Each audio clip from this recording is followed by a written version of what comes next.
So today's lecture is called Building a Major Scale. So we know what the names of all of the keys are, right? Now, today we're going to figure out how does that pattern, what's the pattern? We talked about whole steps and half steps last time.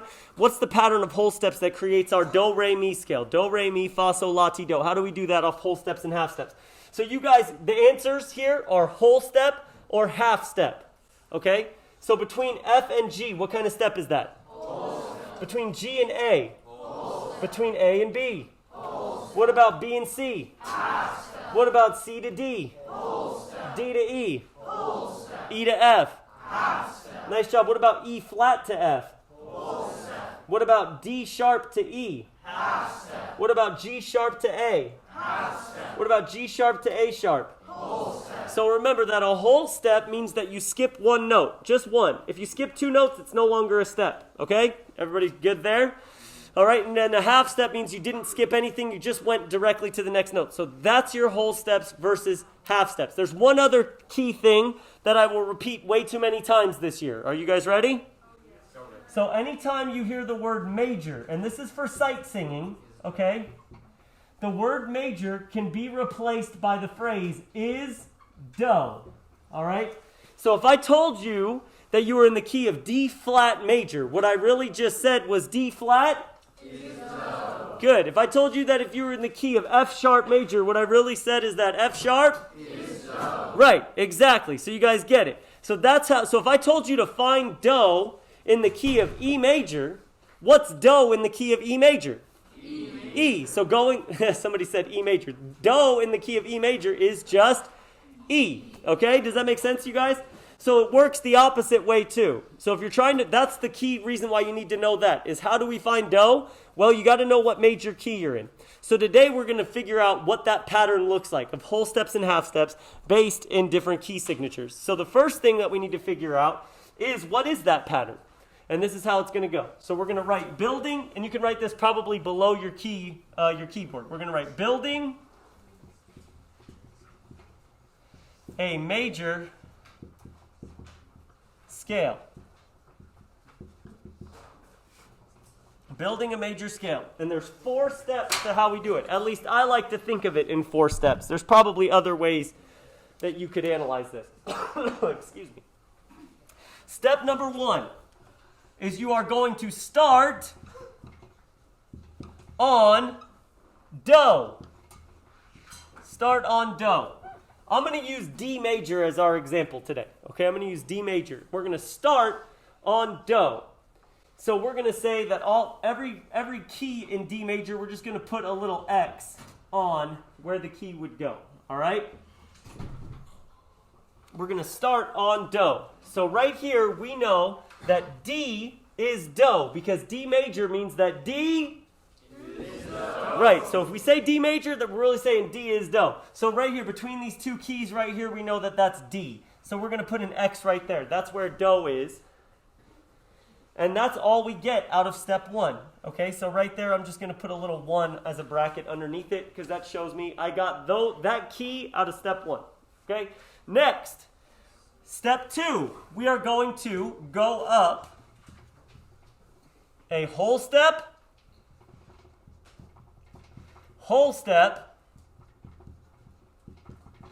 and then a half step.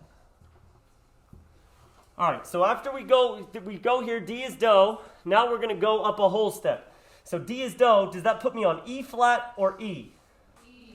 A whole step would put me up on E, right? Because I have to skip a note. All right, my next whole step, does that take me to F or F sharp? F sharp, because F would only be a half step, right? And I need to go another whole step. So now I'm on F sharp. Sorry, that X is sloppy. And now, do I go up a whole step or half? I went whole. Do I go up half or whole next? Half. And does that put me on G or G sharp? G. Good. So that is everything that you get from step number 2. Is everybody with me? So our second pattern of whole, half starts here, start on do, go up whole, half. Now I'm going to pause right here and we'll finish. There's a step 3 and a step 4, and they're not hard. But I just want to explain why this is important. Why does this come in to play, and why does it explain something that's really important? When I very first taught, my very first couple of years teaching, I had this student, and she was actually a really smart student, but I confused her in one way. And that is I skipped teaching it like this, and I didn't explain how we build a major scale. And so when we got to reading key signatures, we got to a key signature, and it had one flat in it. And that one flat is B flat. When there's only one flat in the key signature, it's always going to be B flat. And I told the class that when there's one flat, you are in the key of F major. And the student said, why? And I said, because that's the pattern that's created when there's a B flat. And the student said, well, then why is there a B flat when we're in the key of F major? I don't understand. And I was having a really hard time explaining why the key of B major has an why the key of F major has a B flat in it, right? So check this out. Right now we're on D, this is E, and this is F sharp. Now I'm creating the key of D major. If you were looking at the key signature of D major, it doesn't have anything notated on the D. Does that make sense? It has an F sharp and it has a C sharp in the key of D major. Is everybody with me still? The reason why is because when you sharp F sharp, when you sharp the F and you sharp the C, and I'll show you why there's a C sharp in it in just a second, it creates the pattern that sounds like do, re, mi, fa, sol, la, ti, do. And I'll show you guys that in a minute as well. So does everybody understand why this is important? So it tells you why is there an F sharp in the key of D major? Why does the key signature look like that? Well, we're going to learn how to read and write the key signatures the next couple of classes. Today, what is that scale supposed to look like? That's what today's lecture is about, okay? So now let's go step 3. Step 3 is pretty simple. We just go up a whole step, okay? So this is where we ended. We ended on the note G. So a whole step up from G. Is it A flat or is it A? A. Okay, good. So right here, that's all you get out of step 3. And now step 4 is the same as step 2. Okay? You go up a whole step, whole step, and a half step. So right here we're on A. What's a whole step up from A? B, good. What is a whole step up from B? C sharp. Let me ask you guys this. Let's pause on that for a second. I just came out of a B. Why isn't this D flat? Because you have a D note later. We have a D note later. Also, what about the note between B and D? You have to, well, after B in the alphabet is not F, it's C, exactly. So there has to be some kind of a C. Do you guys know what I'm saying? So the reason why this is not called D flat is because we were just on B. So the next note in the scale has to be a C something. Does that make sense? So that's why this has to be called C sharp. Is everybody with me? All right, good. So now we've gone up whole step, whole step. What's the very last thing we have? Half step. And what note did we land on? What note did we start on? D. Good. Well, that is a good sign that you did something right. Because if you take this last half step, you should end on do. Okay? You should end on do. All right, check it out. So let's see if we did this right. Does it sound like our do, re, mi scale?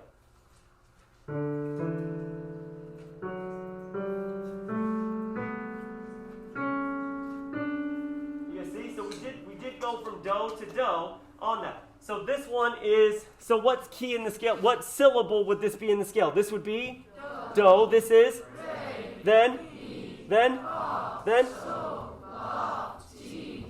you guys got it, right? Now you could start on any note, and if you follow this pattern, it'll give you a major scale, as long as you go up do, whole step, half step. So ignore the green stuff that we wrote on the board just for a second. And somebody give me a key with a flat or a sharp one. G sharp. Ben had his hand up. F. F. Major. Well, not F major. No, give me something with a sharp one. Give me something hard. Give you something hard. F, flat or sharp. Which one do you want me to do? Flat. F flat is a hypothetical key, so I'm actually glad you said that. F flat's not a real key that we use, but it'll be fun. You guys ready? Yeah. So F flat, G flat, A flat, B double flat, C flat, D flat, E flat, F flat.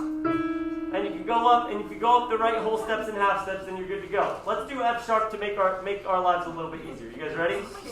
All right, so F sharp. You start on do, which is, so if I said F sharp major, that means what? F sharp? F sharp is do. So we got to go here. So F sharp major means that F sharp is do. Here's F sharp, do, go up a whole step, half step, whole step, whole step, whole step, half step. And you can find that pattern on any single key that you're starting on. You know what I mean? And so if you're wondering, like, and now there's an easier way to look at this stuff, and there's an easier way to find these keys. And it's the shortcut way stuff.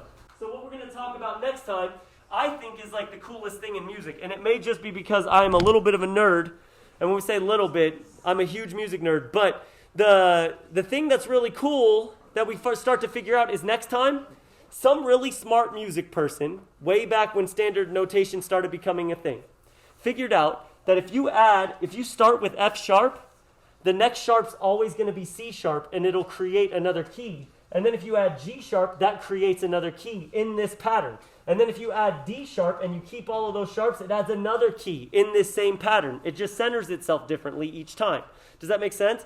Like somebody sat down and actually figured that out, which is really smart. And the same thing with the flats. You can add the flats in the same order each time. If you add them in the correct order, you create this pattern each time you add a flat, as long as you are adding them in the correct order. And then what we'll learn 2 times from now is how to read those quicker than going, okay, I go up and down and figure out what's that centered and where do I find do. And we can do that in 4 rules. So next time, what's the order of the sharps and flats and key signatures? How do we write key signatures? That's next time. And then 2 times from now, how do we read those key signatures? So like, where do I find do? How do I figure out where is do whenever I pick up a piece of music? You guys have any questions? All right, good.